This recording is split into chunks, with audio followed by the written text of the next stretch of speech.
এয়া বিহুৰ আগদিনাৰ ভিডিঅ' হয় বা আৰু মই পিঠা বনাবলৈ লাগি গৈছোঁ প্ৰথমতে নাৰিকল লাৰু বনাম তাৰ পাছতে পিঠা বনাম তাই ঘৰলৈ লৈ যায় বোলে সেইকাৰণে অকণমান বেছিকৈ বনাব লাগিব এইবাৰ আৰু প্ৰথমতে নাৰিকলবোৰ চাফা কৰিছোঁ উলিয়াই লৈছোঁ তাৰপাছতে চাফা কৰি মেলি মিক্সিত দিলেই হৈ যাব আৰু আজিকালি ইজি হ'ল যিহেতু মিক্সিত গুড়ি কৰিলেই হৈ যায় আৰু ইফালে ভাই বোৱাৰীও আছে তাই ল'ৰাটো গা বেয়া হোৱাৰ কাৰণে আমাৰ ঘৰতে আছে সেই দুদিনমান আৰু আজি যাবগৈ যিহেতু উৰুকা কাইলৈ বিহু সেইকাৰণে যাবগৈ বিহুত আকৌ ঘৰলৈ নোযোৱাকৈ থাকিব নোৱাৰে ন এয়া ভাৰ্গৱ অলপ ভাল পাইছে আৰু আপেল কাটি আছে ছোৱালীজনীৰ কাৰণে পুপুলৰ কাৰণে ভাৰ্গৱৰ কাৰণে বাকী কোন এয়া মিক্সিত নাৰিকল গুড়ি কৰিছে পিঠাগুড়ি গুড়ি কৰিছে আৰু বায়ে লাগি গৈছে আৰু কৰিছে তাই চুজি আৰু নাৰিকল দি লাৰু বনাব যিহেতু অকল নাৰিকল দি লাৰু বনালে বহুত কম ওলাব সেইকাৰণে চুজি দিছে আৰু বাকী ময়ো হেল্প কৰি আছোঁ বাৰু বাকী এইফালে নাৰিকল লাৰু বনাবৰ কাৰণে নাৰিকলখিনি অকণমান ভাজিছে বাকী চবেই জানে আৰু প্ৰচেছটো এতিয়া আমি সকলোৱে লগে ভাগে মিলি নাৰিকল লাৰুকেইটা বনাই লৈছোঁ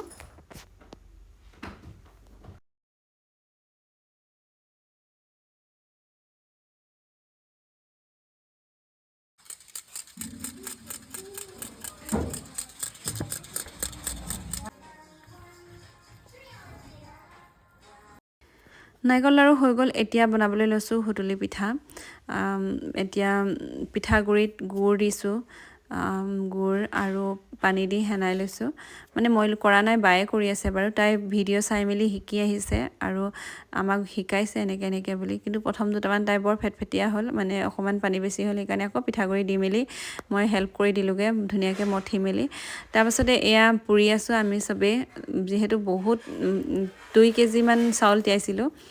সেইকাৰণে আমি গোটেইকেইজনী লাগি আছোঁ এফালৰ পৰা ইটো কৰিছোঁ সিটো কৰিছোঁ মানে পূৰা ব্যস্ত আজিৰ দিনটোত আৰু বিহু হ'লে আমাৰ ৰেষ্ট নাথাকে মানে ফুৰিবলৈ যোৱাও নহয় অকল পিঠা পনা বনোৱা আৰু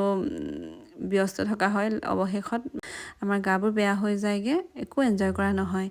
সেইকাৰণে এইবাৰ আগতীয়াকৈ মই পিঠা পুৰিছিলোঁ তথাপিও আৰু থাকেই নহয় কাম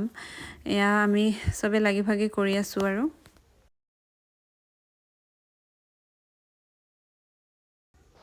তেন্তে আজিলৈ এই ভিডিঅ'টোৰ পৰা ইমানতে বিদায় মাগিছোঁ আৰু বেলেগ এটা ভিডিঅ'ত অতি সোনকালে লগ পাম তেনে বাই